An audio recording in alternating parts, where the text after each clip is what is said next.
झाँकेला खिड़किया देखी के मोहिया लागेला हो। ए ललना सैया मोरे झाँकेला खिड़किया देखी के मोहिया लागेला हो।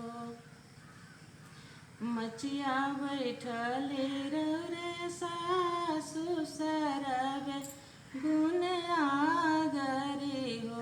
ये सासु ले तो हमारो हरिलावा सैया के मनवा राखियती हो। ए ललना ले तो हमारो हरिलावा सैया के मनवा राखियती हो। रामा रसैया तो ही गोतिन सरबे गुण आगरी हो।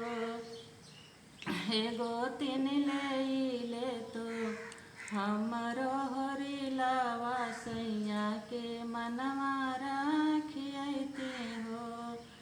12 दिन के बरहिया नहीं बीतेला हो। ए ललना सैया मोरे झाँकेला खिड़किया देखी के मोहिया लागेला हो।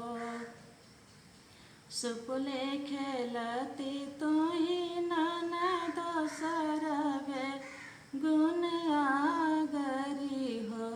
ए ननद ले तो हमारो हरिलावा सैया के मनवा राखियती हो।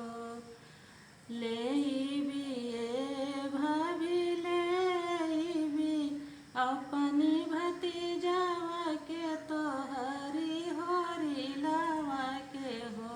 ए भाभी हो का देबू हमारा के दाना लहसी घर जाइबी हो। देबी ए ननदी देबी अपन गहना मानो हो। ए ननदी देबो गरवा के हरवा लहसी घर जाहु सैया के मनवा राखियती हो। ए ननद देबी अपन गहना लहसी घर जाहु सैया के मनवा राखियती हो।